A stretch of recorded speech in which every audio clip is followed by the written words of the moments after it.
Hello again, everyone. Good morning. Thank you for joining us today. My name is Timi Odueso, and I am a senior editor at TechCabal.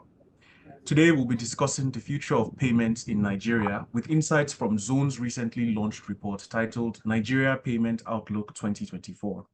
Now, this report, in collaboration with our data and analytics arm, TC Insights, it delves into the evolution of Nigeria's payments landscape over the past 2 decades, highlighting the various events that have shaped the sector and the future outlook for payments in Nigeria. Welcome, everyone. So over the next 1 hour, 45 minutes, we're going to be talking with some of our brilliant guests on the show, and we're going to be looking at the future of payments in Nigeria. The reports, like I said, it's by Zone and TechCabal Insights. And just in case you don't know or you're new here, TechCabal is we speak to the business and human impact of tech and innovation in Africa through high quality articles, newsletters, reports, and events like this. We also publish the TC Daily newsletter, a comprehensive roundup of tech news and events across Africa. It's a newsletter that I lead, and if you haven't subscribed to the newsletter, my colleague Victoria will drop the link in the chat box now. So please subscribe so that I can meet my KPIs and collect more salary next month. This event is organized by TechCabal Insights with Zone. TC Insight is the event research and data analytics arm of TechCabal. They're an Africa-focused digital economy consultancy that leverages big data to help startups, investors, operators, big tech companies, governments, and other ecosystem players on and off the continent to answer specific questions and implement key interventions. Zone, who is also leading this report, is a regulated blockchain network that enables payments and acceptance in digital currencies. With an initial focus on Africa, Zone enables banks and fintech startups to bypass intermediaries and connect directly with each other to enable real-time processing and settlement of digital payments in fiat currencies.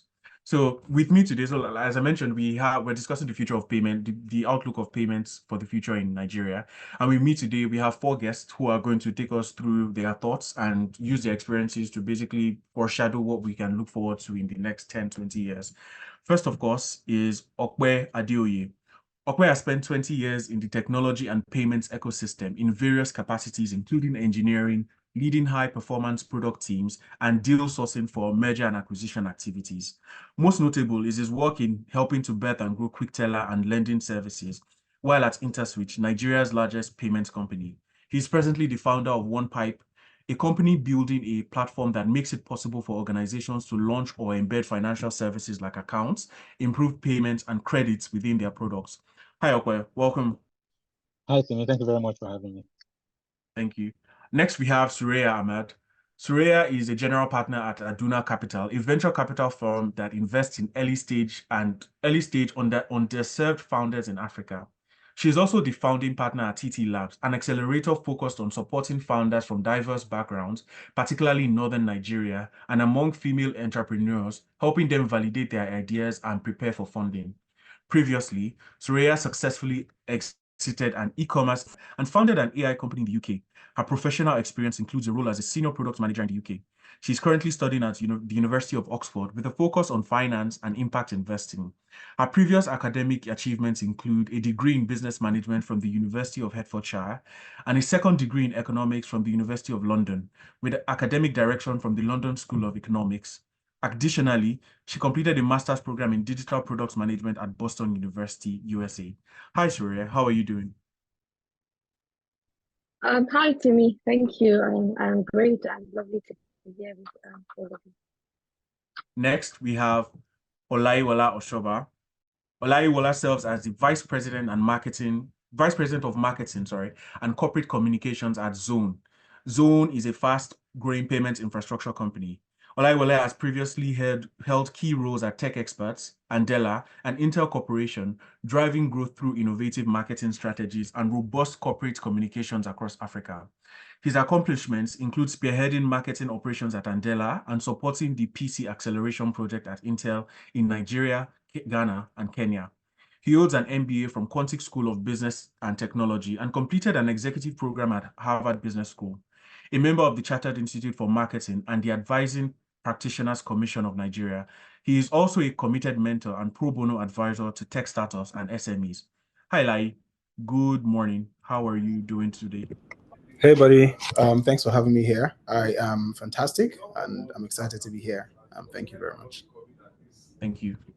Last but definitely not least, we have Ayodeji Aina, who is a seasoned strategy, transformation, and information innovation professional with over 15 years of experience, including roles at McKinsey, Dangote Industries, and FirstBank Nigeria. Holding an MBA from Darden School of Business, he excels in strategy development, digital transformation, project management, process optimization, and innovation management. Currently at FirstBank Nigeria, where he leads the bank's innovation efforts, he drives digital transformation initiatives and manages partnerships engagement with the startup community. In his spare time, Ayodeji spends time with family, mentor startups, and loves watching football and NBA. Hi, Ayodeji. Thank you so much for joining us. How are you this morning? I'm very well. I'm very excited to be here and look forward to the conversations. Thank you. Thank you so much. Before we go on with the conversation, I'd just like to see if Mobolaji is on the call to take us through the report one more time. Yeah, I'm on the call. Hi, Tony. Sorry for joining late. I had a bit of issue with my network. Hi, good morning, Don't everyone. worry, it's general problem, Nigeria problem. It's raining over here. All right, let's go through the report. Yeah, so yeah, next slide, please. So yeah, as I'm sure Timmy would have done an introduction, we published the reports in partnership with Zone. I think Olayiwola is on the call. And then there are payments infrastructure startup here in Lagos, Nigeria. So what are interesting things about reports? If you go through the introduction of reports, everyone talks about payments now in Nigeria, how you could do a transfer from the comfort of your home and then it gets to wherever you want to purchase something from. And so we've seen that Nigeria's payment system has evolved over the past 2 decades from a manual clearing system to a sophisticated digital system processing value in trillions of naira. And the evolution of this payment system or the landscape is across 3 phases. We have phase 1, phase 2, and phase 3. And it's also important to state that the goal of the Nigerian payment system is to show that the country's financial system works without any backlogs. And the key players there, we have payment service providers, we have payment component players, and international transfer players like Verves and like MasterCards and Visas of this world. And in terms of regulations, of course, everyone gets circulars from the CBN every other quarter these days.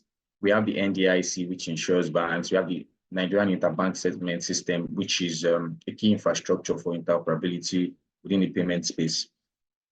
And in terms of regulations also, there's a multi-layered regulatory framework. We have CBN that issues regulatory guidelines and circulars that covers payment services and even licenses like switching licenses, payments provider licenses. Next slide, please. Yeah, and so they'll go into the structure of Nigeria's payment system, where this payment system by size, payment system by components. In terms of size, you have a retail or small value and a large value or wholesale system. That's majorly enabled by NIPS, Nigerian Interbank Settlement System, where retail or small value is currency or cash, paper-based instruments. But with the large value or wholesale payment system, that's where you have real-time gross settlements. And then in terms of payment system by components, there's a cash and there's non-cash. Cash, of course, is currency notes and coins. And then non-cash has to do with the interbank clearing system, NIPS, as mentioned, Nigeria Automated Clearing System, the new settlement framework that was introduced in 2004, and Nigeria Electronic Payment System that comprises of internet banking, electronic cards, and telephone banking. Please, the next slide. Yeah, and key players, we had mentioned that there are key players in payments ecosystem. We have the CBN, which is the regulator. We have the NDIC, which is also one of the regulators. And we have NIPS, which helps financial institutions process payments. And in terms of one interesting thing you find in the report is there's a category of each of these players. We have card payment scheme by market share. That's where we have Verve and Visa, MasterCard, which I had mentioned earlier. Mobile money operators, Opes, Pampes, Pagatex of this world. Switching and processing licenses of startups that have those licenses, Flutterwave, InterSwitch, TeamApps, which is now MoneyPoint, and just a host of key players across these categories and in terms of market share. Yeah, and in terms of major payments methods and channels, I'd mentioned in introduction that payment has evolved rapidly in the last 2 decades. there are three major payment methods by transaction value. We have online or web transfers, which have a whopping transaction value of 783.6 trillion naira. We have instant payment transfers, NIP, a transaction value of $387.1 trillion. And there are also online or web transfers, mobile app transfers that we use on our mobile devices or banking applications, and USSD transfers, which are quite popular by using USSD codes on our phones without internet network. Next slide, please. And yeah, brings us to the future outlook of payments in Nigeria. It's obvious to everyone who is based in Nigeria or who is conversant with the payment ecosystem that the future is bright for digital payments landscape than traditional payments channels. And one example of this was the monetization policy that the CBN instituted last year, which saw a rise in volume of digital payments. And it's also interesting in terms of consumer behavior and market entry. We are seeing a lot of PSBs. We have MTN Momo, we have Airtel's, I'm trying to remember what the name of the PSB is. Airtel's PSB, rather. I can't remember the exact name. And it's a entirely contested one. Nigeria's consumer behavior had moved from ATMs, which had reduced in the last couple of years, and now we are seeing a rise in digital banking. In other markets like Francophone West Africa, there's a very huge market for mobile money. And it's going to be interesting the next couple of years to see how the players in the industry are able to capture market share and to drive user behavior around payments. And it's also interesting that while we're talking about the micro trends in payments ecosystem, we cannot be divorced from the macro trends in terms of the size of the economy. For instance, B2B payments can only flourish in an economy or in a country that has a lot of businesses that are profitable, that are generating revenue and income. And so all of these things determine the type of products and technologies that will be deployed into payments in the country. But it's also interesting that there's a silver lining. Nigeria has a huge market. There's a huge market opportunity in Nigeria. Smartphone penetration continues to rise. Internet penetration also continues to rise. And by next year, it's projected that around 140 million Nigerians would be expected to use smartphones, which looks like a very interesting market for payments system or payment startups in the country. And with this, I think we've come to the end of the presentation. There are interesting insights, facts, data, and statistics around the payment ecosystem in Nigeria in the link below. I think Victoria shared the link. The link is in the chat box. You can download it to check it out. Thank you. Thank you so much for that, Mobolaji. Is the future bright? Is the future of payments bright? And how do we get to this future? We're going to answer those questions on this webinar in a couple of minutes. Now, before we get into it, the link to the report has been put in the chat box by the chat room moderator, Victoria Olayiwola. So please click the link and download the report so you can have a bit of idea what we can look forward to in the next couple of years. Now, I'm going to give a brief outline of how the conversation is going to go. So over the next 40 minutes, I'm going to have a conversation with our guests, and we're going to answer some questions about what the future of payments look like for Nigeria. If at any time during these 40 minutes you have any questions for anybody or about anything, please drop it in the Q&A box. If you drop it in the chat box, there's a chance it will go missing. But the Q&A box is dedicated to questions and answers from the audience. So if you have any questions at any time, please drop it in the Q&A box, and our guests will get to it as soon as we can. After 40 minutes, we're going to have a Q&A session from people in the audience where we'll answer questions directly in the Q&A box at that time. So it's going to hold for 35 minutes, and then we're going to close off. So we have about an hour to enjoy the conversation. And I'm going to kick off with a question. We're talking about the future of payments in Nigeria, but what is the present, how can we describe the present state of payments in the country right now? And this is to all our guests. How would you guys describe the state of payments in Nigeria presently? Does anyone want to kick us off? I think I'm going to call on Surayyah. I suspected to me that somehow, I don't know if I'm the top person on your screen, you're really going to call me out.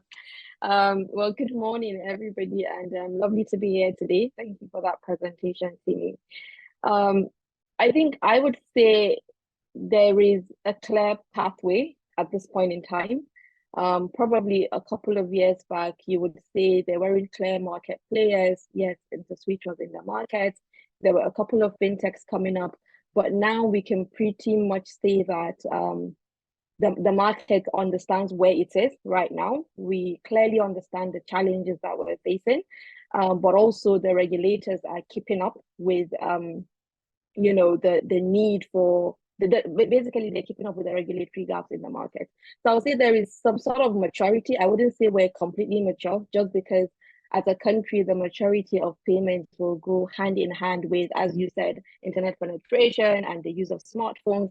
So we're not there yet when it comes to sort of complete financial inclusion. When we look at the amount of cash we still have going around in the country, you clearly know that there is more to be done. But one thing that I can say is there are clear market players.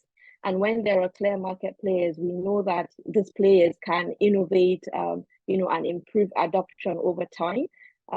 You can probably see that when it comes to fintech funding, that is also reflecting in the way that fintech is being funded in Nigeria and probably even in Africa as a whole.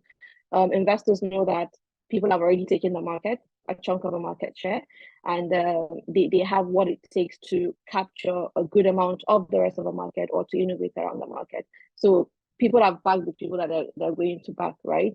So as I said, there is a clear pathway. At the moment, there is some sort of maturity. I wouldn't say we're at our peak, but the industry is beginning to mature, in my opinion.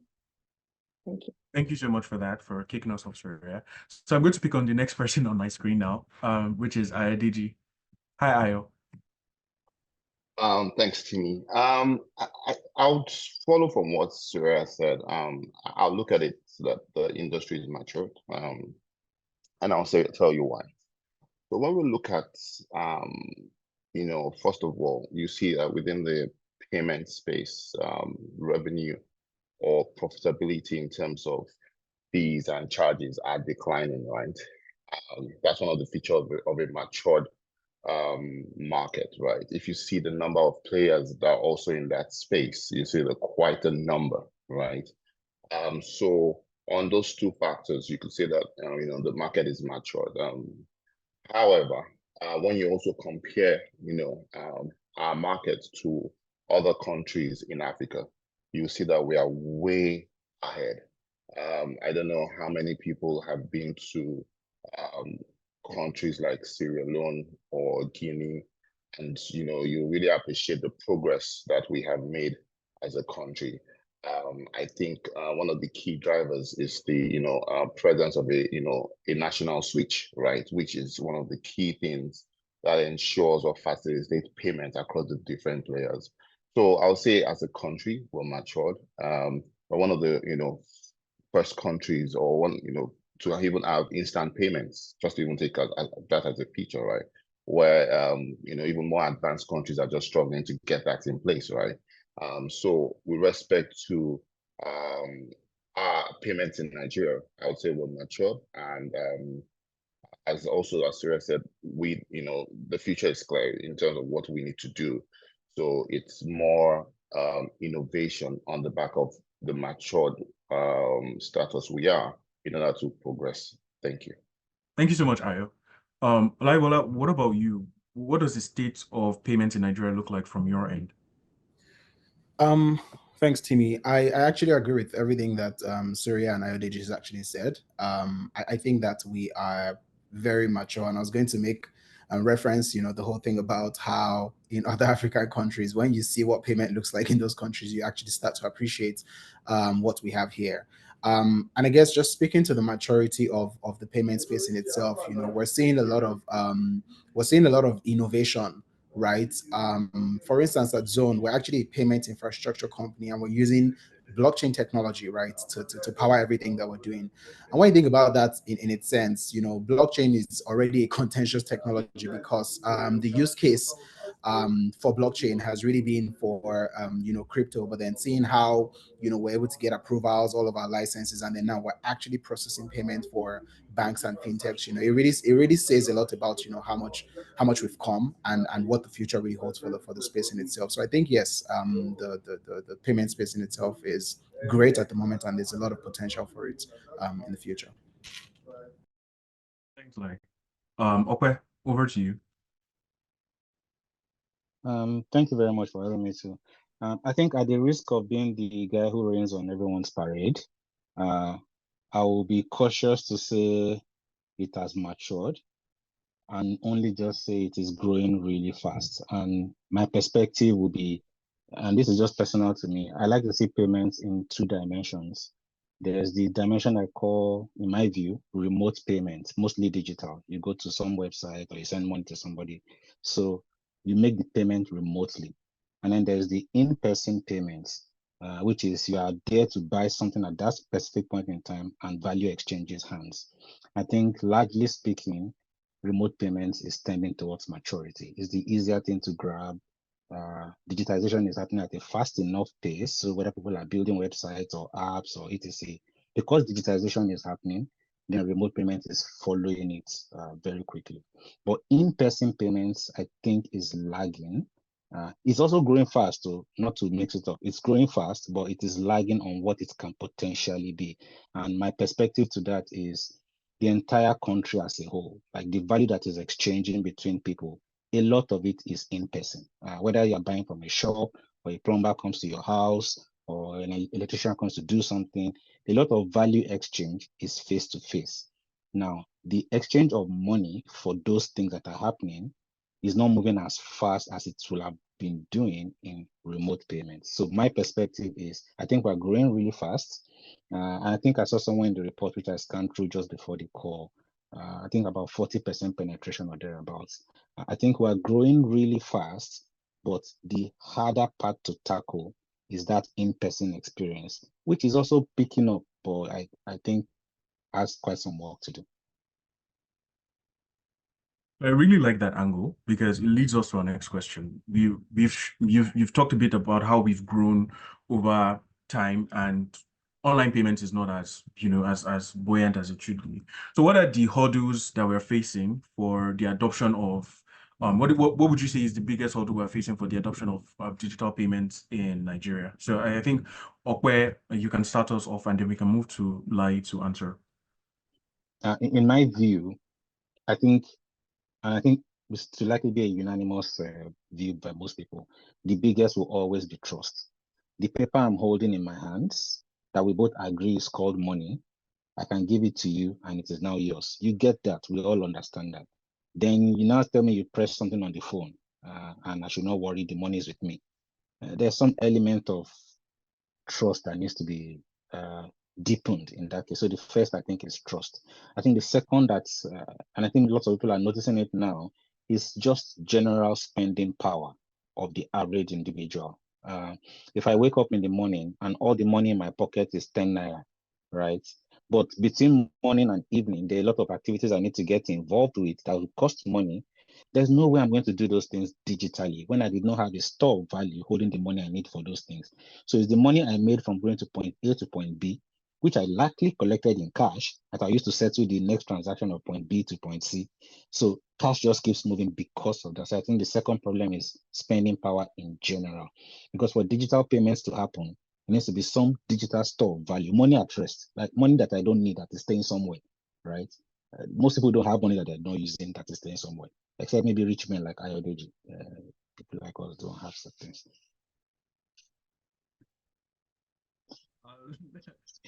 Let's Thank go you over for to that you hint. first. We'll take it. Yes.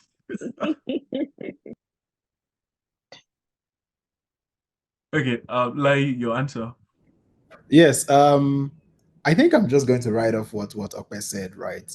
Trust. That's the biggest problem that we currently have. But when you even think about it, why is trust a problem? And I think that I would say, if I know that I'm going to make a transaction today, so I'm trying to send money, especially towards the end of the month, and I don't know if people have realized it. There are a lot of people trying to transact. And towards the end of the month or during seasonal periods, you realize that payments are not exactly reliable, so maybe your payment fails and then you have to go to the bank and fill a form, dispenser a form, or you experience a chargeback or whatever. And when people know that, look, I can't actually trust this thing 100% to do what I want it to do. If I want to send money to my mother in the village, I want to send money to my brother abroad, I don't even trust that it's going to go through. And if it doesn't go through, I might have to wait 7 days to get my money back. So trust in itself is really hampering adoption. But then why is payment not reliable, when you think about it? And I would say that, one of the biggest problems, that is not allowing trust, to flourish. I would say the problem actually lies with the infrastructure. The infrastructure that is currently processing payment right now was built in a time when we didn't even realize that, digital payments was going to be a huge thing like this. So I would say that the infrastructure was built, a long time ago, and then now we're seeing a lot more people, transacting. Digital payments in itself is actually growing, and there's already so much load on this infrastructure. So I think for me, I would say that something really needs to be done. We need to actually start to build and innovate for the future. So I would say that, infrastructure is something that we really need to work on. So payment infrastructure is something we need to work on that can enhance, deliver reliable payments, and then by that way strengthen trust, and then people will now be more inclined to use digital payment channels, because they know that every time I send money, my money is actually going to go. So we need something that is more reliable, and I think we need to really look at the infrastructure layer to start with. All right, that makes sense. I like that we're talking about trust, because a facet of trust is cybersecurity, and people knowing that there's a risk of fraud and there's a risk of getting hacked somewhere. I mean, I was in court earlier this week to hear about a case between a commercial bank that was implicated in fraud, and we all know these things happen, and it's a big challenge to trust. Like you guys have mentioned trust. It's a really big challenge to trust. But I want to hear how companies are navigating this challenge, and what solutions are you using to mitigate these challenges. And I'd really like Ayodeji and Lai to speak on how FirstBank and Zone are navigating this challenge. Maybe we start with Ayodeji and then come back to Lai. Thank you so I'm much, sorry. Timmy. Okay. Sure. Lai, do you want to go? Oh no, you're good. Ayodeji, Okay.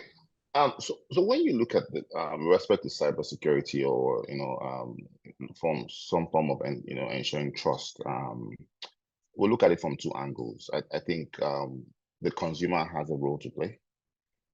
Also, the service provider has a role to play. Now, from a consumer standpoint, you need to educate and keep sensitizing them around how to use these channels or these platforms, to reduce chances of fraud. So there's a lot of user education, user sensitization, and you keep re-educating them, or keep educating them on the new trends, just to ensure that they don't compromise the platforms, given their own mistakes, for example. Then when you look at from the provider standpoint, so say banks, right? The onus is for us to introduce best-in-class technology, and you see things like encryption, for example. You see things like multi-factor authentication.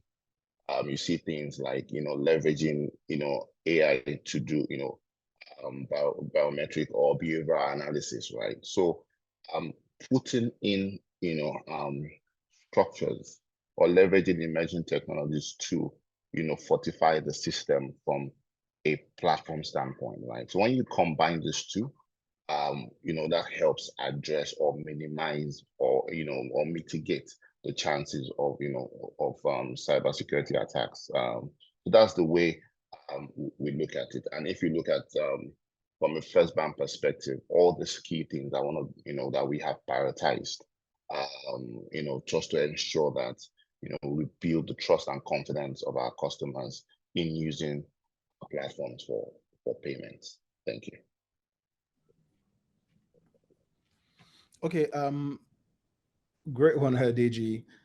For us at Zone, right? I mean, just speaking about trust, while the banks, the fintechs, the OFIs, these organizations, I mean, these institutions they have a responsibility to continue to innovate on their end, right? But there's one thing that I always say, and I'm actually going to go back to it, which is the infrastructure upon which these financial institutions are actually sitting on. If a bank or a fintech is actually processing payments using a particular infrastructure, the benefits of that infrastructure, the bank or the fintech would inherit the benefits of that infrastructure, and they would also inherit the vulnerabilities of that particular infrastructure. Now at Zone, we are a payment infrastructure, but then we're powering it using something that we refer to as a regulated blockchain protocol, right? And blockchain in itself, one of the things that blockchain actually guarantees is trust, right? When you think about it, blockchain provides, transparent and tamper-proof ledger for transactions. That's essentially how it works, right? And what that means is, if you think about what we're doing at Zone, how we've built our payment infrastructure using superior architecture and then leveraging it off, blockchain technology, you'd realize that the banks and the fintechs that sit on our infrastructure inherit the benefits of our network. And I would like to say limitations, but then there is little to no limitation that our network actually offers. But then where trust is concerned, I think that what we've done at Zone, or what we've built at Zone, guarantees that trust is something that would be extended to the banks and even to their own customers, as the case may be. So we've, even when you think about, what we've done with our infrastructure, we've also implemented a robust KYC and AML process to further just secure the platform and protect it and protect, our users, who are the banks and fintechs, and their own users, from all of these attacks.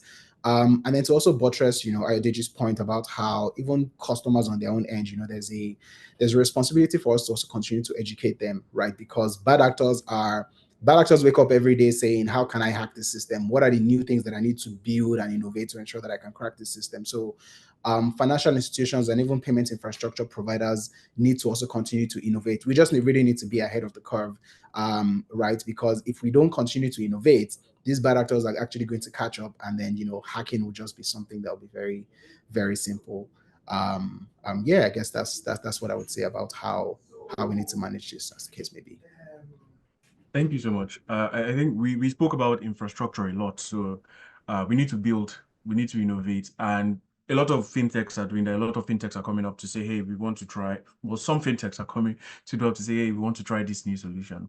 And I'd like to go to the provider on this call, the funder on this call, to talk about what do fintechs have to do to get funded today. So what do investors look out for fintechs? The fintechs are innovating and building this infrastructure. So I like that she already unmuted. Sorry. Well, I think probably because I went through your talking points. So, I mean, to be honest, I think everybody that was rushing to invest in fintech products in 2021 or anything that just said fin somewhere have now sort of taken a backseat to really look at fintech that are doing what they said they're going to be doing. I think there are already areas that have been captured. So, for example, payment processing, we know there are the likes of Flutterwave, Paystack that are already well established there. Even from sort of the neo bank segment, Ope has taken a really, good position, Moniepoint, Kuda Bank. So there are quite, areas that I think when we see a company come through from that area, we just say, so what's going to make you the market leader? Because there are already clear market leaders in those areas. But there are also areas up for grabs that I think perhaps founders might not be looking at, but investors are keen to see, what innovation will come out of that. So, for example, I know Ope talks about the physical payments. We're still kind of a little sort of left behind when it comes to physical payments. In the UK, I know that I can enter an Uber and just pay with my card. I don't have to do transfer and whatnot. So there's quite a lot of innovation that can happen in the physical payment capturing space. That's one area, but also area of insurance. So in InsurTech, and that is sort of something between health and fintech. Insurance is quite a huge area currently in Nigeria because Nigerians are increasingly becoming aware of insurance and how it can potentially be beneficial to them personally, to their families and their businesses. And I think the more products we see coming out of those areas that are very niche. So, for example, I can give you another Nigerian context, right? For another Nigerian context, the same way we have Jaiz Bank and Taj Bank sort of doing the non-interest banking side and have captured that market. There is a space for digital products to do something in that area. from some sort of non-interest or halal insurance. They call it TechCabal, but also from a banking perspective, there is an area to be captured. Not necessarily just Nigeria, but other areas, other economies like Northern Ghana that have a similar taste for those type of products. So I think it's really niching down to areas that are more personalized. I think it's over for. Let me know if you can still hear me. Okay. So niching down to areas that are more personalized, but also physical payments and embedded finance. Now, embedded finance is a very interesting one because the world currently operates in such a way that fintech is literally a part of almost everything we're doing, right? If you have an ERP or a CRM deployed to a set of businesses, the next thing you do is you just add a payment layer to it, just like Square did.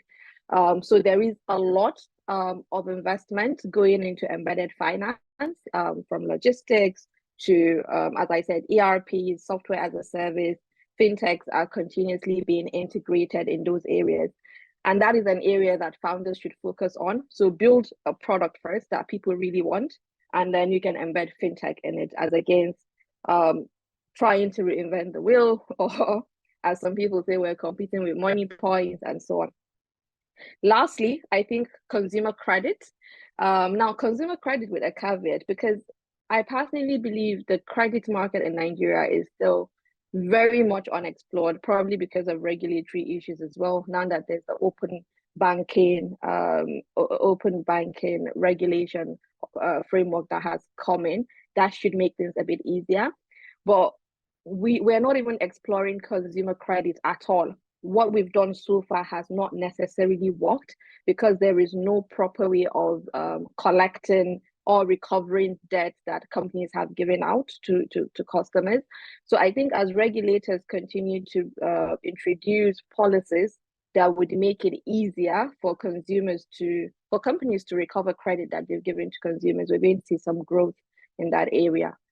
Lastly, is the stable coin cryptocurrency sector. I'm very particular about stablecoins because of remittance. So while our regulators are quite behind in terms of the regulatory framework to support cryptocurrency platforms coming into the country, we all know where we are at that. But there are companies literally that have raised that I know they're just waiting for SEC or CBN to say, we're giving out a license. Now you can come and comply and give access to your platform where people can do remittance using stablecoins. That is an area that is, I believe, going to explode very soon. Probably there will be market leaders again like Moniepoint and Ope in those areas as soon as the regulator moves.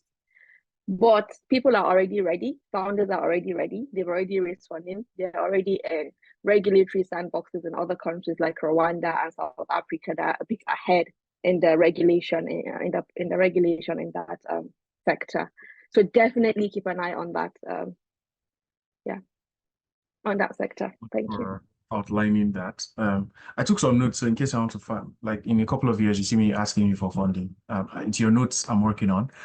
Now, Ope is one of these founders that's working on something really unique. And Ope, as a company that I guess provides infrastructure for businesses to launch and embed financial services like Surayyah talked about, how significant are these offerings to your customers? I think first things first, I'll say, don't do it if you care about money. Don't do it. But that's just on the lighter note. I think Surayyah has already mentioned the key thesis, at least behind it. The way I see it is payments in a horizontal fashion is more or less taken. Pure play payment is what it is.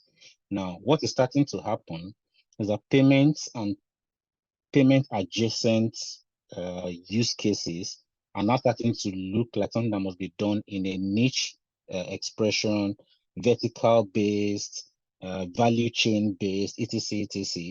And if you are going to therefore throw in financial services broadly speaking, and then payments and all the supporting cast with it in those type of industries, you cannot run away from embedding it to suit either the workflow of that organization or how the value chain itself is structured, etc., etc.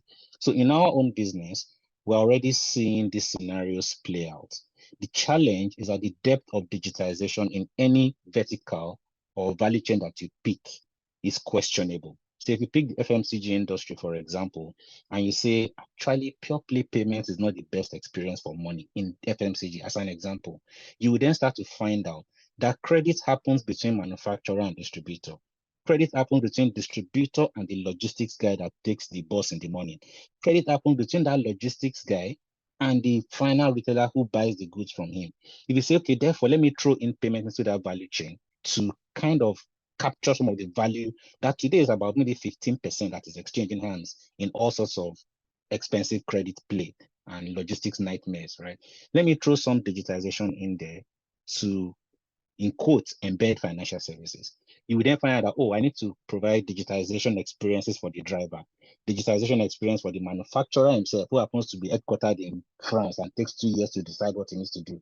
Digitization for the distributor, who is in Okani, and is like, what are you talking about? I know POS, I know cash. What are all these things that you have? So you find out that, yes, embedding financial services is a key way to tap into previously untapped markets, but it's a Herculean task depending on the depth of digitization in any vertical you've already chosen. Why it seems to work in places like Europe and America is because digitization is already happening. There are SaaS platforms for different verticals. Hospital software exists, e-commerce software exists, logistics software exists. As an embedded finance player, 2, 3, 4, 5 partnerships and you're in, right? But then you come to Nigeria, okay, where's the FMCG platform? Where's the agric platform? Where's the education platform? You then have to ask yourself, do I need to start building these things in order to embed financial services? Or should I just refactor the entire Onepipe and turn it to a software for FMCG people and just move on? So again, don't do it. Okay, so we've heard what we shouldn't do. So what opportunities for growth are there? Well, I mean, embedded finance is one, but Ope is saying don't go into it at all. So what other opportunities for growth are there in the payment sector for the future? Like let me actually throw it to like, or they should not, like, will you also say we shouldn't, let's not do payments at all? I would say that, man, it's hard. It's actually really hard, man. It's hard. But it's, I mean, when you think about the value that would be driven from this, if successful, I think it's actually worth it. And I mean, of course, doing something really amazing. Yeah, and those who really have the cojones to go and do it, I would say that they should do it. But yeah, it's really hard. Timmy, can you rephrase the direct question that you're asking so that I know and then I can help with a proper response, please? Sure. So I'm asking what are the opportunities for growth in the payment sector, and why should we pay attention to these opportunities?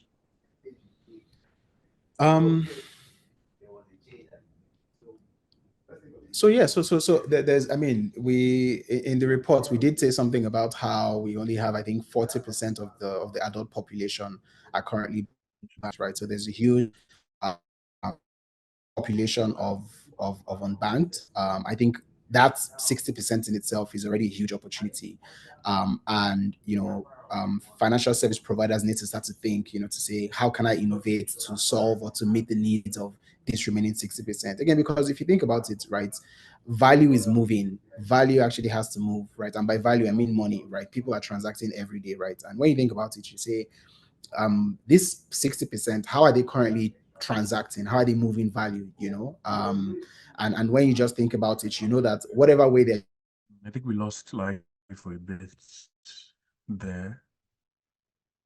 Ayo, I think I'm going to go to you because I also want to hear what from your banking industry perspective, what are the other opportunities with online banking that can help improve financial inclusion? Because that's part of what Lai is saying. He's saying, we only have 40% of penetration. So what are the opportunities in the banking space that can help improve financial inclusion? Okay. Thanks, Timmy. So first of all, you start with, let's start from the elephant in the room, right? Also, I know FirstBank is the elephant, but what I mean is with respect to the key competition. the key competition here is cash, right? Um, the truth is digital payment is competing with cash, right? So like you said, 40% is just people are using banked. So what's happening to the remaining 60%, right? So the key for me, the way we look at it is what can we do, to reduce the value or to improve, the value you get from doing digital transactions. So one of the key things you can imagine is this: payment, for example, is a means to an end, right? It is not, you're not doing payment for doing payment's sake. You're doing payment to achieve something, right? How can you incentivize people to use digital platforms other than giving cash or using cash? So let me give you an example. If a consumer knows that the more digital transactions I do would affect the amount or the amount of loan I can get from a financial institution, the chances for him to use that, digital payments to do his next transaction is higher because he can see direct impact for his next, for his business or for his personal financial circumstances, right? So having or creating additional value, that cash can't necessarily give, is one way of looking at it, right? And for us, one of the key things we're looking at is around, the mass bottom of the pyramid, right? As we all know that CBN, for example, has capped, the fees you can get on major transactions. So volume plays, a lot, right? It's very, very important. And if for example, FirstBank has the largest, agent network, bank-led agent network in the country. So it's some of the key things we're focusing on. And while we're doing that is also to, make payment as frictionless as possible, right? So if we can add value, a greater value than cash would give, and now make payment as frictionless as possible. Surayyah has talked about embedding payments within the journey or the customer journey, of the customer, right? So, for example, I need to make a payment. We've seen where, so again, this may seem advanced, where you don't even need to bring out your card.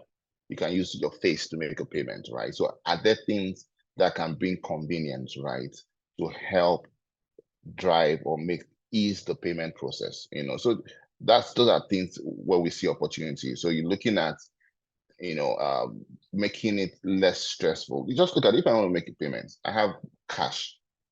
What will compete with me just taking cash out of my wallet and paying? The stress is, okay, first of all, I need to go and get the cash and put it in my wallet, but that's just a one-time thing. So a traditional Nigerian guy would have already, or Nigerian would have already packed words of cash in his wallet or in his bag and just then bring it out and pay. So having that, removing the frictions from that from that process would be great. And the last thing would be about reliability. Ensuring that 100% of time, and you don't have failed transactions, there's no dispute and all that. I think those are the key things that will help drive, the value, and that would help deepen financial inclusion. Thank you. Surayyah. Sorry, Timmy, I wanted to add something from a consumer's perspective. Of course, I'm not in the payment space. But I personally think there is also something that is lacking in the system, which is the additional benefit of being part of a banking or digital environment or ecosystem, if I would call it that. So as a consumer in Nigeria, even if you have a business turning over hundreds of millions, it's incredibly difficult to get credit from a bank. Even with your cash flow, it is. Don't give me that face. It really depends on who you know in the bank, right? If you know the MD, you get it. If you don't know the MD, then it's really difficult. And I think a lot of startup founders are talking about it online. You can go on Twitter, you can see everybody talking about, how difficult it is. I get pursued with credit here in the UK. Somebody will just send me a card and say 250K, go and use it, fund your whatever invoices, and return it. I know there is obviously a debt recovery issue in the country, so that's one. But what I'm saying is banking needs to come with more benefit than just using you as a platform for payment. right?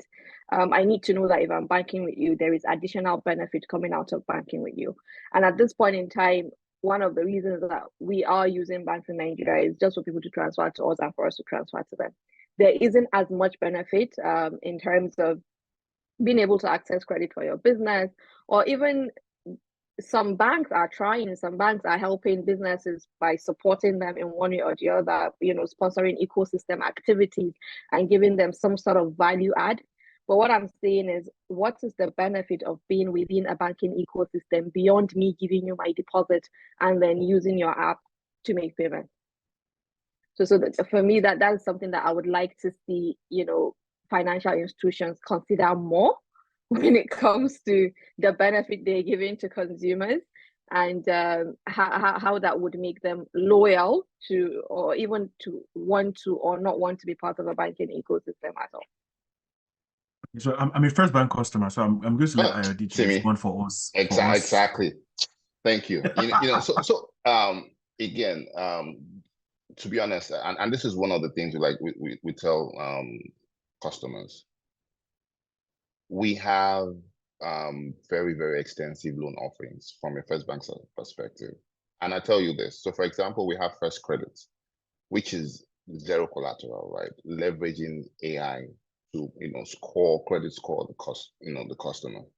Now, the challenge is you just don't want to give money out because you want to give credit. And I'm sure even in the UK, they're not just giving it out to anybody because you just want to grow your loan book. It's very, very important that you do, responsible lending, right? And there are factors which we put in play, that we consider, so, and we all know willingness to pay, in Nigeria is another different conversation. And you said it yourself. There are still not, well enshrined policies or structures that will ensure compel you to pay. I know in some African countries, for example, once you default on a loan, right? If you even take Kenya, for example, once you default on a loan, you are exempted from some government benefits.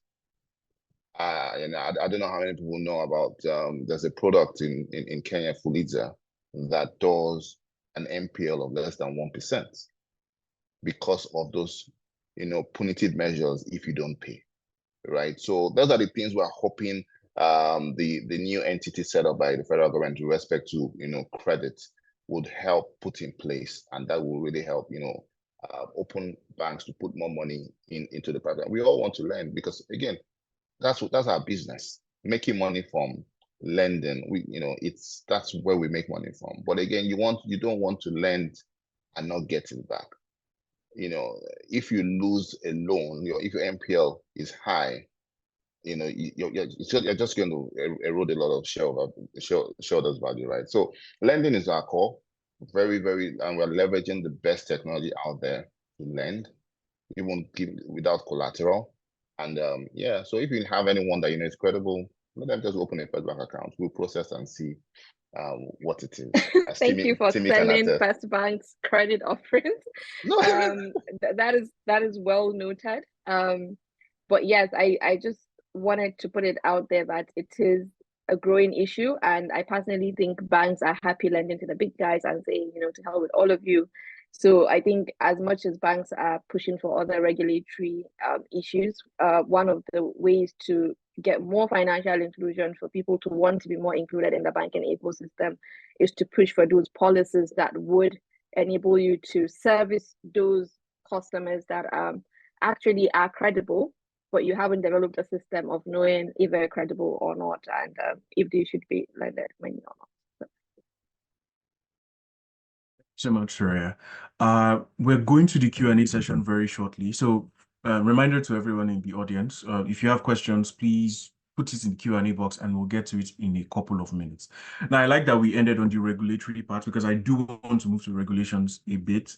There's something we always say, the regulation will always be chasing after innovation. So is it the same for the digital space? We've had a lot of regulations in the past. We've had bans, we've had capital requirement restructurings, we've had new licenses and everything. is the regulation kept sector for payments, because payments is really large, is the regulation sector in Nigeria, is it keeping up with innovation or is it hindering innovation? And I want to hear from Surayyah a bit, because I know that regulations will also hinder the investor confidence and investor atmosphere in the country. But I also want to hear from everyone else. But I'd like to start with Surayyah to start with. Thank you, Timmy. Regulation is the elephant in the room when it comes to investment. And if we're being honest, the Nigerian government has given us little to no confidence in terms of regulation. And I will say why, right? It's not just about introducing policies, it's about implementing them and ease of usage of those policies. So for example, CBN has introduced a couple of regulatory sandboxes. SEC has introduced a regulatory sandbox for I think crypto platforms. There's been another regulatory sandbox by the Insurance Commission. These are all great products that would, at a point in time, great policies that should support innovation, right? And also support funding, because anybody funding a company in Nigeria is going to ask, how are you going to be compliant? Okay, there's a regulatory sandbox that we can get into, we can test our product. Great. How do you get into the regulatory sandbox? Impossible. I can tell you that because I have a couple of companies that are currently standing and waiting for SEC to approve for them to join the regulatory sandbox for their cryptocurrency platforms. And they've been at it for 2 years. And it's been practically impossible, despite getting to the top of SEC, including meeting with the director and all of that. So that is why, anybody that's funded that company from start at the angel stage, now they've raised some money in pre-seed, they're unable to move, because despite implementing all of these regulatory frameworks, we are not implementing them in a way that allows these innovations to happen. So I would say not just policy creating policies, but implementing policies is really crucial in giving investors confidence. That's one. Secondly, is the unstable policy environment. So we've done a lot of back and forth in the last couple of years when it comes to, for example, the payments and the crypto space especially. We've said we're doing this today, and then tomorrow we're doing that. The next day we go against our own very policies that we've passed. And that doesn't give any investor confidence, because you're not really sure if you invest in a company that's coming into this market, if tomorrow they will be out of business. That has happened to a lot of crypto platforms that are in Nigeria. I understand, there are lots of macroeconomic issues. We can't look at this as a standalone issue. There's the dollar issue, there's the trading and futures issue, but we can look at case studies, right? So for example, Binance in the UK is restricted from doing certain activities. So you can't trade futures here. There's a couple of things that you can't do. And that has sort of not allowed them to, play around with currencies the way it's happening in Nigeria. But when you leave a space unregulated, when we say we don't want to know what you're doing, you're just not allowed to trade in Nigeria, we have left the space for anything and everything to happen and to go. So there's quite a lot of things that I think the regulators need to catch up with. They are not giving confidence to investors in the fintech space. Companies that are waiting for the regulator to move in implementing policies, they're not getting that go ahead, so yes, definitely policy implementation should be better, but also our body language should be stable. We should stick to our words. We should really mean the things that we pass as a regulator. Thank you so much, Surayyah. I have so many follow-up questions, but sadly, it's time for our actually not sadly, but it's time for our Q&A, and it's time to hear from the audience and listen to their questions. So first, an anonymous attendee wants to know, what is the future of ubiquitous contactless payment? Can cash be a thing of the past so soon? Does anyone want to go for that? I feel like yeah, I'd like to answer that. Can cash be a thing of the past so soon? I don't think so.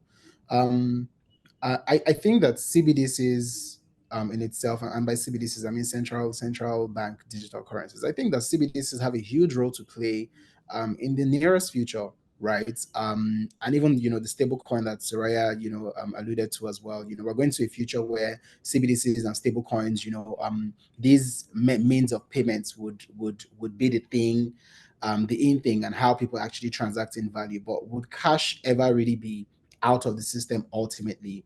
I highly doubt that.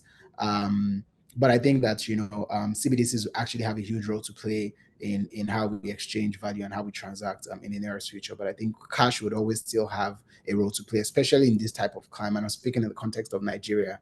Again, when you also think about it, we have the thing of trust, right? Just culturally, the market woman would rather hold cash, than use their phones to do transactions. And I remember even the cash crunch period. I think it was when the Naira redesign policy, where there really wasn't any cash. These people were forced to use POSs. I think I saw a video of a conductor, getting payments, using a POS machine. And then once cash came back, everybody went back to default mode. So it's going to be hard for us to eradicate cash here in Nigeria. I think in the Western world, in more of these other countries, we're already seeing a huge decline in cash. And I think for those other places, I think that yes, digital currencies and CBDCs have a huge role to play. But here in Nigeria, I highly doubt that. And it would be nice to know what the other guys on this call think about that. Ayodeji, do you want to chip in? Yeah, cash for now, I think in the next in the near to medium term will still be play a significant role, and we just hope that it will decline. And from a contactless standpoint, I think we'll see that uptick soon. A lot of so for example, FirstBank is investing heavily in tokenization. So we would actually see the true form of contactless in the market shortly, and that would again reduce friction. However, again, we need to be careful from a security standpoint. And one of the things we've also tried is, I don't know, biometric contactless cards as well, just to see limits, or mitigate against fraud with respect to contactless payments. Thank you. All right. Thank you so much. We have a new question. What is your view on why QR payments have not seen adoption in Nigeria? Actually, pretty good question. I want to push that to Ope and Ayodeji. Let me just even jump on that, because I think that's a very, very interesting question. For me, the way I look at it is from an implementation challenge or manner of approach. So if you go to China, for example, China has a very, very good QR payment infrastructure. Yeah, I think people pay mostly with QR in China. And I think the way they, implemented it is different from how we did it here. Here, QR payments is dependent on the quality of your mobile phone. So, you have to use an high-end,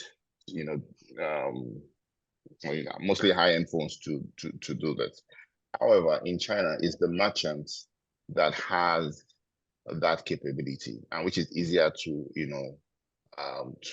acquire, because you as a merchant, you're earning some revenue, and you're easy to accommodate that cost.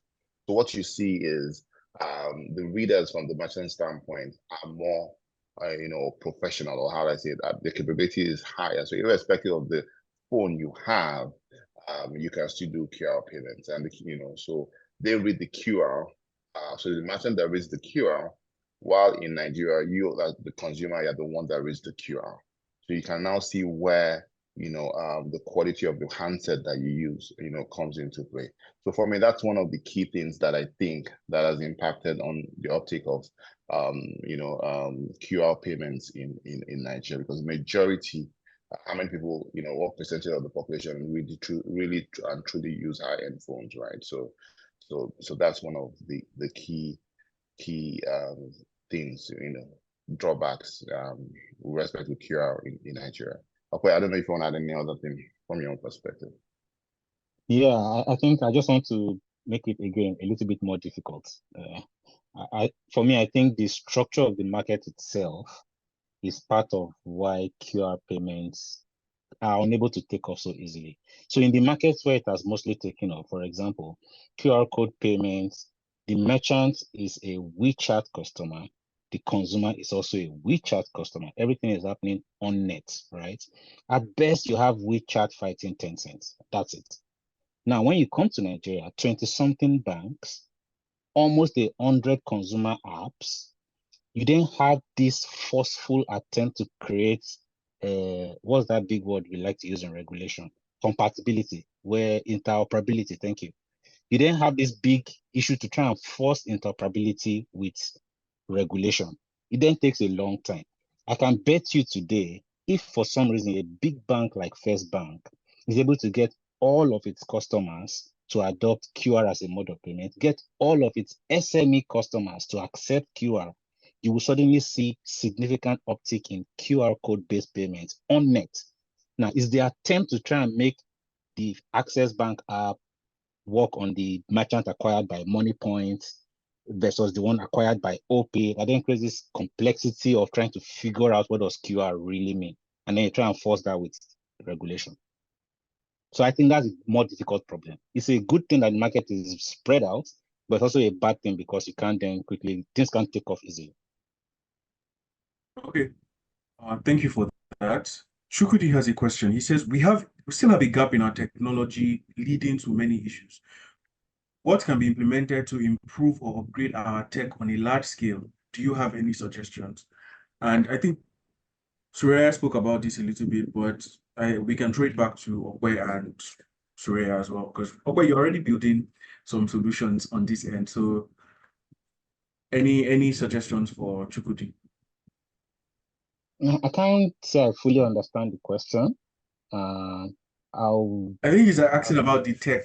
So the question is about how the tech is not standard yet across the country. So what do we need to improve to upgrade our tech on a large scale? We've spoken about QR, how it's, the interoperability of QR and everything. So it's a related question on how we can upgrade tech on a large scale and what we can do.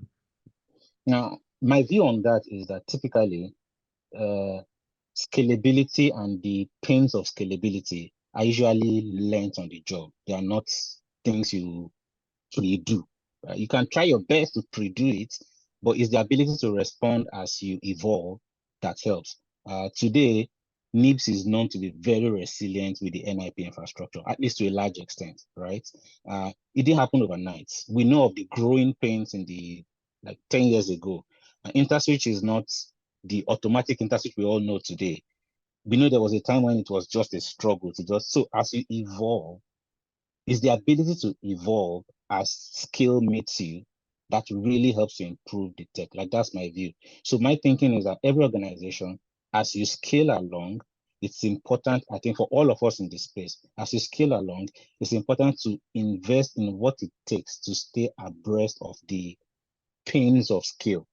Versus, I think, larger organizations just prioritize profits, smaller organizations over-prioritize innovation. It's finding somewhere in the middle where, as you scale along, some of the money you are making, you put it back into scalability. I think that's my view on it.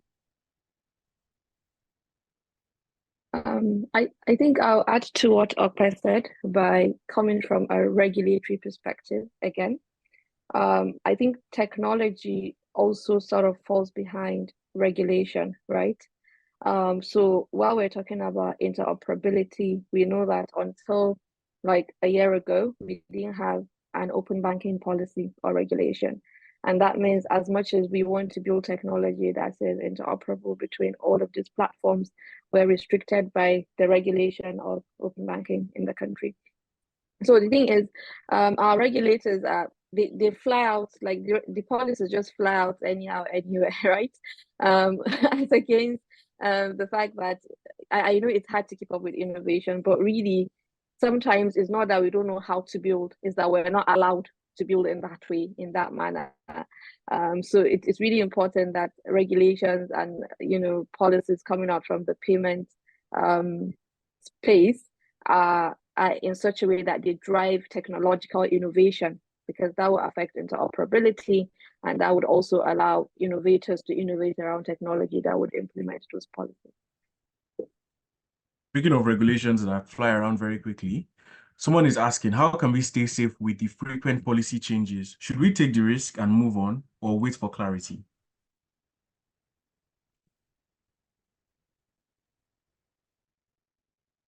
I plead defeat. All of you are speaking.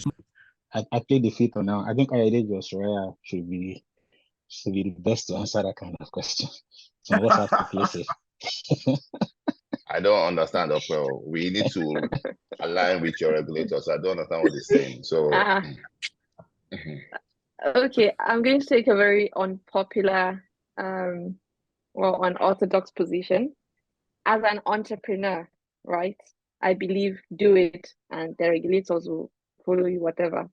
As an investor, compliance comes first, right?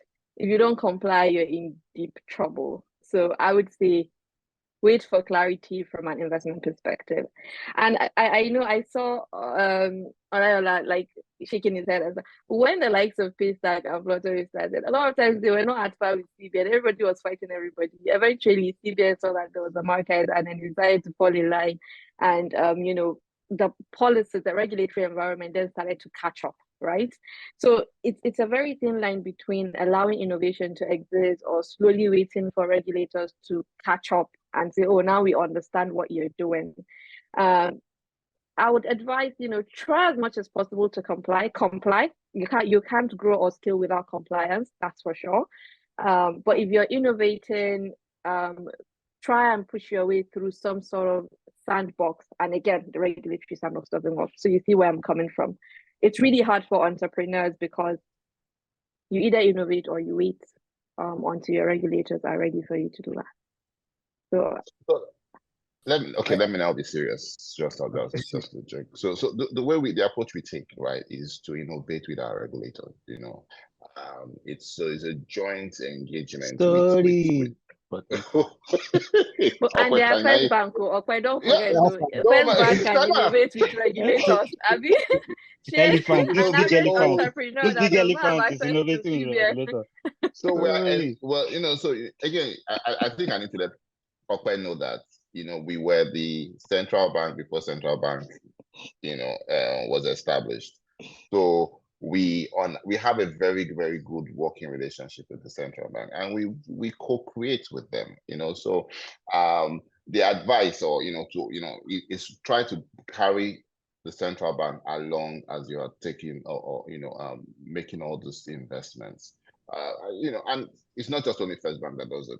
I know some other banks do it as well. I don't know if there's this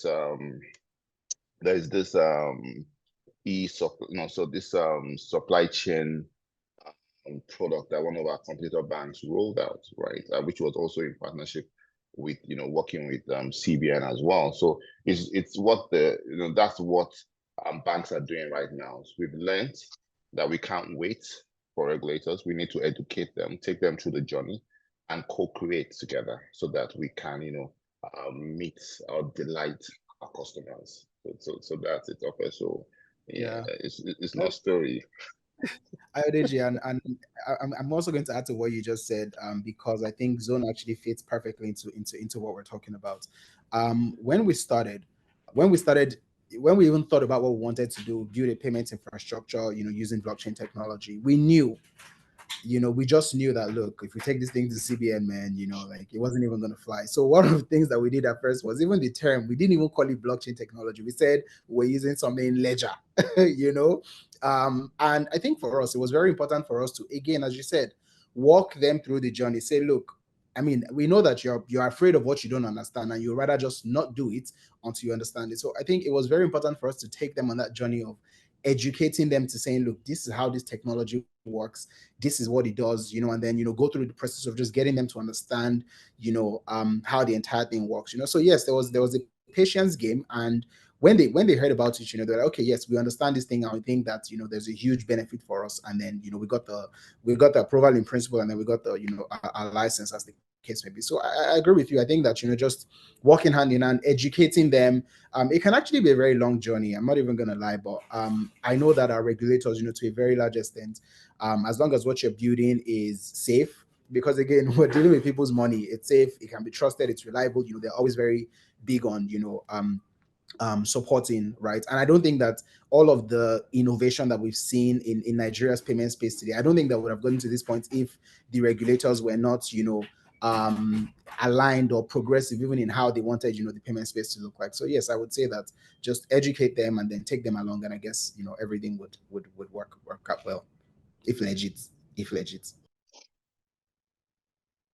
All right. Thank you so much for that. We still have 23 questions to go through, and I don't think we'll be able to take everything. A quick surprise. But before we take a couple more questions, my colleague Victoria is going to launch a poll, and it's just to help us understand how this webinar is going and what we can do better in the future. So please, the poll is going to appear on your screen in a couple of minutes. Please fill the poll and let us know how we're doing. Moving on to the next question, someone is asking, what's your view on rural dwellers financially excluded from digital payment systems due to lack of devices and network? How can payment solutions be innovatively deployed to cover rural dwellers?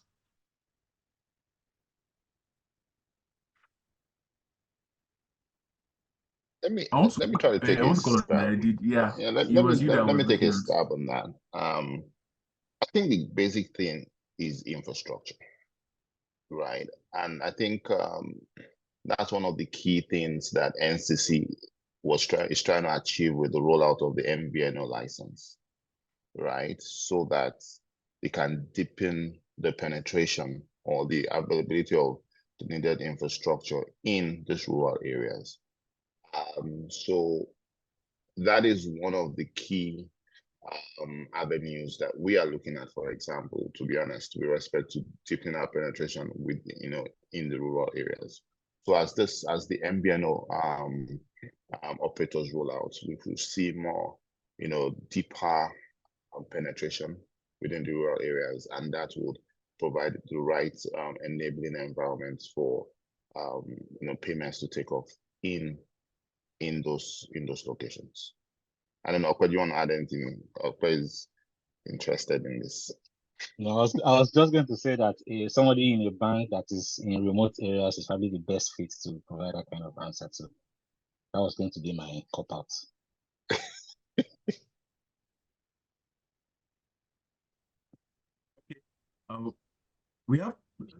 This is another question. We still have issues with collecting cash from other African countries.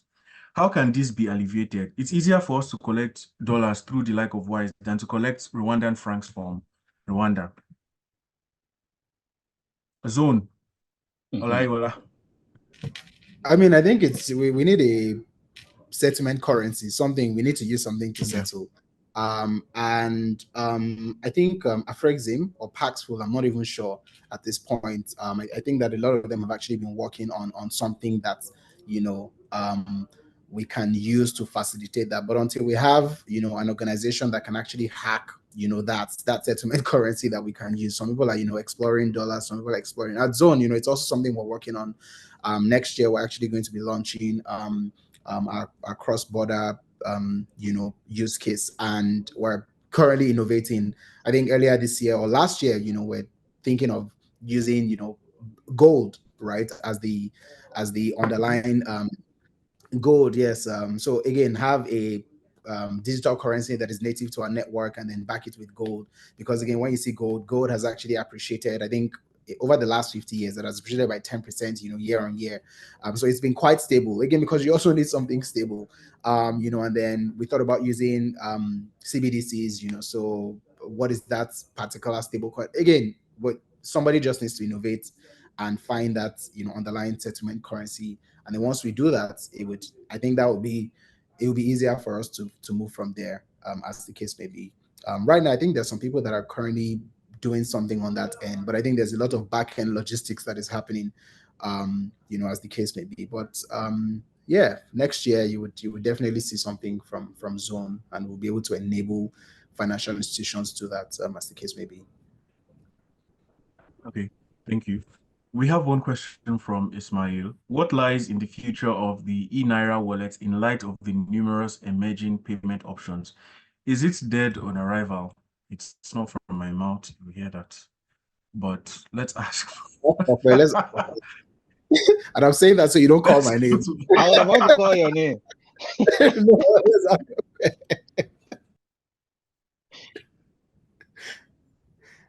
Actually, so the good side, as I see it, for the e-Naira project, wallets, broadly speaking, are a dime a dozen, right? The pace at which it rose in some kind of adoption and awareness because of where it was coming from and how all of the banks were somehow motivated to participate signals to me that it could have had potential. Now, because of where it is coming, it takes some level of muscle to get 20-something bank to quickly implement issuing and acquisition channels for it, get the country talking about it. If you can marshal that kind of movement, then that thing has potential. Like, that's my view of it. Now, is it therefore just a matter of execution at that phase? Is it a matter of follow through? I don't know, but the general concept of a government championed wallet, so to speak, that has wide awareness in a short time period just signals potential to me. Now, why didn't it move forward? I don't know. Should it have just been followed through a little bit harder? Maybe that's all it will have taken. Or is it that wallets are just dead on arrival? I can't say beyond that. But I think it had potential and it required follow through. Let me just add to that. Again, when you look at CBDCs, right, you have retail and you have wholesale. I think what we just need to do is channel the infrastructure towards wholesale and see how we can leverage that for, simplified cross-border payments. And that's where I see more of the opportunity, right? And so we hope, we've seen projects like RLN in the UK, which is using similar infrastructure to smoothing cross border transactions and trade transactions as well, across OECD countries. So I think if we want to maximize the benefit of value from the CBDC infrastructure that we have currently in the e-Naira, I think it should be positioned towards the wholesale segment, and the focus should be on trade and cross-border payments. Thank you. Okay, so someone is asking, the Nigerian lending sector is reading with loan shark that deploys unethical loan recovery strategy to haunt loan defaulters. How can this menace be curbed? How best can we discourage the average Nigerian industry from patronizing these dubious loan platforms? If you don't mind, I can take a stab at that. It's one of the things that is actually close to my heart. I think in every society, if digital payments will advance, it often advances on the back of credit. And in every economy, the economy itself will grow or not, it is on the back of credit, particularly credit that is funding productivity. Now, my view is the reason why you see all sorts of loan sharks employing dubious methods is because there's a gap in the market, right? And as long as there's a gap, people will go in there to fill it. Now, if in going in there to fill that gap, I now find out that I don't have protection, right, for the capital, like Ayodeji mentioned, responsible lending to an extent. If I find out that I cannot lend responsibly enough without, I don't know, protecting myself to an extent, then they start to do all these funny things that we see. So I don't think we will succeed in convincing consumers to not patronize what is available. They will patronize it. I also don't think we will totally succeed in convincing suppliers, aka the loan sharks, from employing the methods that they use, because that's the only way they get to protect their own capital, right? Therefore, it takes us all the way back again to regulation and society at large.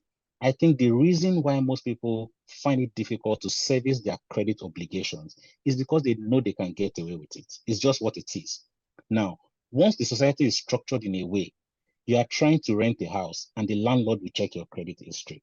You are trying to buy a small Okada, they will check your credit history. Your children go to school, they will check your credit history. Once society has sort of made it clear that your credit history matters, you see that 1K that you borrowed, you will pay it back. And you see that 1K that you paid back, it will become 1.2 because FirstBank wants to lend.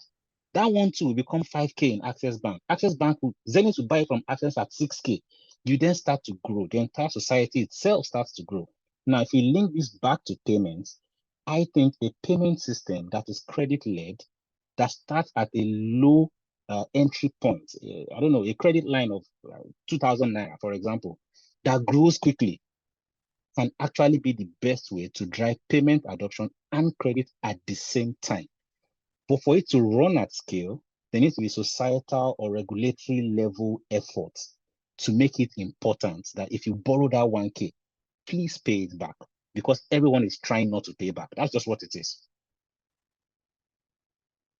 Thank you so much, Ope. And that makes sense, because I know someone mentioned Kenya earlier, and even the Kenya Hustlers Fund. Even last year, President Ruto was talking about how they're going to be stringent, what you call penalties for those who don't pay back that fund. So they're taking credit worthiness really seriously over there. And we've come to the end of the Q&A session. I really want to give a big shout out to all our guests. Thank you so much for staying with us for this far and for answering the questions. Before we close out, I'd like to ask everyone to give their final thoughts on the future of payments in Nigeria. And of course, I'd like to start with Lai. Yeah, I really don't know what to say about the future of payments in Nigeria. Again, we've spoken about how regulations, today we're saying, oh yes, let's go with it, and then tomorrow we're saying, no, let's press pause. I think that once we can actually find some sanity where regulation is concerned, for the guys, for the banks and the fintechs and the OFIs, innovation is already happening on that front. All of these institutions are looking to solve problems that exist for users and for customers, right? So I think that I would say that once we can find some stability where regulations are concerned, we would see an explosiveness with the future of, with payments, from contactless payments to to all sorts, even things that we actually haven't imagined. We're already seeing people using AI, infusing AI into payment applications where AI actually now understands, sees your banking records or however it is, and just using that in itself to make payments seamless, and frictionless, as the case may be. So I guess the future of payments would be more reliable, it would be frictionless, and then of course we would find more adoption, more people adopting these digital payment channels, as the case may be. And I think that would be it from me. Thank you so much, Lai. Ope? I think for me, it's positive. Up is the only way. That's the way I say it. Up is really just the only way. It's not the speed at which it goes up. As it is going up, who falls off the plane and their own parachute doesn't open. But up is the only way. As it's going up, the pace at which it is going, some will bite more than they can chew. They are the ones that will fall off the parachute and die. Some will bite way too little. They are the one that the plane will leave behind. But ultimately, over time, I'm looking at Ayodeji FirstBank. Some will not bite enough. but, but ultimately, up is the only way. Did you? Please. Can I just respond to it? I don't understand. Yes. The funny thing for him is we bite as we need to bite. And our history shows that, right? We have for us, anyways, we leverage for this is the honest truth. Just to focus on your question and not to mind Ope. Payment is very critical, right? And for us, it's one of the key streams that we're really interested in expanding or solidifying our positions in them. If you look at it, I think I know that we are the largest in terms of volume of transactions from a banking standpoint. We do the largest volume of digital payments. You can check the news reports. When amongst banks, we're number one. So going forward, what the things we look at that we're, we're really, really bullish about is, things around contactless payment, tokenization, as well as, DeFi, especially CBDCs on the back of trade and cross-border payments. Thank you.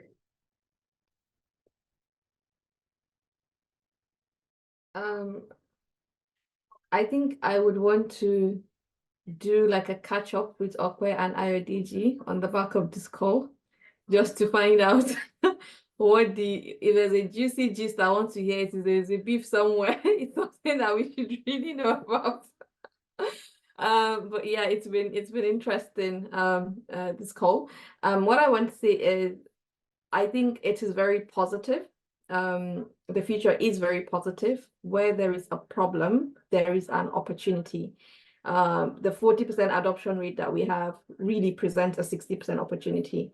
It might not be now, it could be in a decade to come, but I think people that are already here now, they're the ones that are in the right position to leverage this massive opportunity that is coming.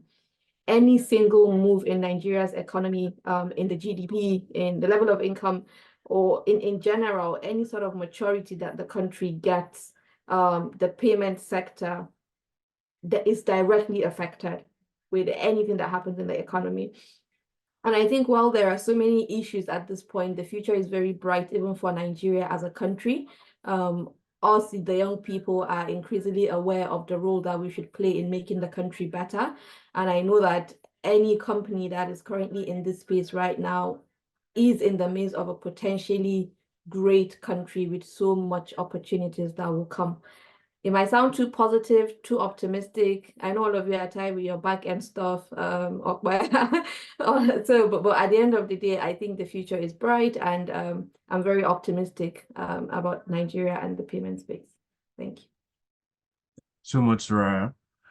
You guys have heard it. The future of payments in Nigeria is bright. And on that note, I want to thank our guests for taking the past 1 hour, 30 minutes to speak with us about this very, very interesting topic. Thank you so much, Lai. Thank you, Surayyah, Ope, and Ayodeji. For everyone in the audience, this has been TechCabal Live, and this event was produced by TC Insights in partnership with Zone. Please remember to download the reports, the Future of Payments in Nigeria report.